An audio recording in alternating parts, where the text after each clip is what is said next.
You have observed Shai over time. What has gone into his command of clutch time and his understanding of what to do and where to get to? I think the most impressive thing is just how natural he looks, regardless of the circumstance. He looks like the same player every minute of the game, and every second of the game down to the last seconds. He doesn't waver. He looks the same in terms of his tempo. Everything's consistent, even in the pressure moments. That's why he's such a great pressure player. And he was huge tonight. I mean, that was a massive play. He made other plays, but the shot down the stretch was awesome. I thought we called a timeout. We went down 8. It was like 105 to 97, I think. And there was like 5 and change to go. And at that point, at home, with the way that we've played the last couple games, that becomes a very hard game to win, just mentally. It takes a ton of mental toughness. And I just thought the guys really competed, pulled together. I thought we got huge plays from everybody. I mean, Dub and Chet played the last 17 minutes straight. Shai obviously was brilliant down the stretch. Kaysen made huge winning plays. I thought Wiggins gave us a really good lift when he went back in the fourth. And then Dort and Mitchell to start the overtime after having not closed the regulation. It takes mental toughness to do that. And I just thought, the mental toughness of the team in that circumstance was impressive. That like I said, became a very hard game to win, and we found a way to do it. You guys are playing shorthanded up front with some injuries, and it's been showing up, getting out rebounded and points in the paint tonight, especially. Just talk about your guys just kind of like pulling together and trying to figure out how, while you're getting beat pretty bad in those areas, to come together and still try to win this thing. Yeah, I mean, every challenge or adversity, whatever you want to call it, is an opportunity. And if you look at it like that, and there's going to be times when we're whole, when we're going to want to play Chet at the 5. There's going to be times when we're whole, when we may want to go small for different reasons, and you've got to build those muscles through the regular season, and it's a great time to do it right now because we're short some front court guys, but there's plenty of controllables in the game that are available to us to offset some of the vulnerabilities we have at the moment, with our strengths, and so we've got to continue to do that. I didn't think we did a great job of that tonight, despite winning the game, but every situation in the season is an opportunity, including when you have guys out, as unfortunate as that is, and as much as we want everybody available. Shai obviously got really aggressive that third quarter. Are you calling stuff for him, or is he just kind of feeling the game, going at it? Is that something you guys talk about in your timeout, going out there, whatever? I mean, he's developed a great feel for the game flow, of when to be really aggressive. Obviously we struggled at different points tonight, and I thought he carried us through some stretches just with his tempo and his command, and that was an example of it. It's not a play call thing. It's nothing we talk about. It's just, I think he's got so many miles now in this role that he's developed a great feel for the game and understanding of how to be inside the team and activate the team, but also choose his spots to be aggressive, and I thought tonight was a really good example of that, to your point.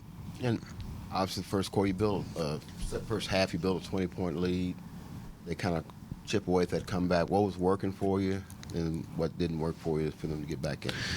I thought just we were really on it defensively, and I thought we had a great tempo on offense. We really had a rhythm, and we're generating great shots, and that's both of those things kind of stalled early in the second quarter, midway through the second probably, and then carried till halftime, and we had a hard time getting the engine to turn again. But again, like I said, we surrendered a 20-point lead. We went down 8, and I was pretty impressed with just the mental toughness and the collective mental toughness that this team showed tonight from the 5-minute mark on, because, like I said, that's a very hard game to win at that point. Chad, I think it said 8 times in his last post-game press conference, I need to be better, or some version of that. Can you kind of just speak to his ability to be honest with himself, and especially this last stretch, end of the fourth quarter, overtime, it seemed like he really took matters into his own hands and, was better.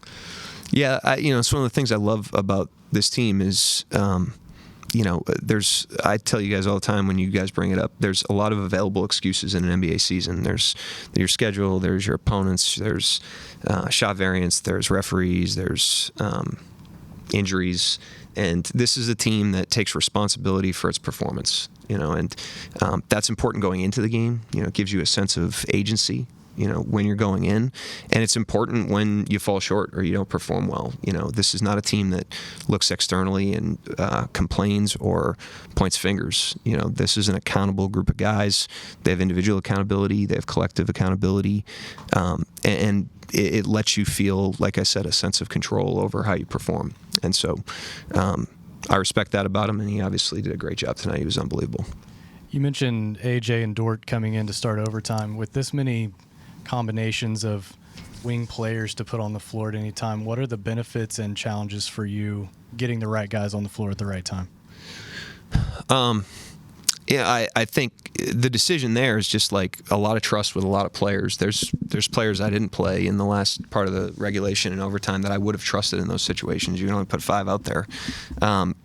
But, it's a reflection of trust in a lot of guys. And I just thought at the end of regulation, we were kind of gutting it out. I thought there was a fatigue level with Shai. And then, like I said, Chet and Dub played the entire fourth, and then we went to overtime. So I thought the idea of getting some fresh guys out there, that could also really execute. I thought Dort, like I said, he didn't play his best game, but he was brilliant in overtime, with the loose balls and his work on Markkanen. And then AJ, those guys went in and they gave us fresh legs and some juice. And when you're combining that with maybe the fatigue of the other guys that we chose to keep in there, that's a huge luxury to have that many guys that we trust. Mark, not to overemphasize who starts, but just curious, why Wiggins over Case in these last couple of games in that starting 5?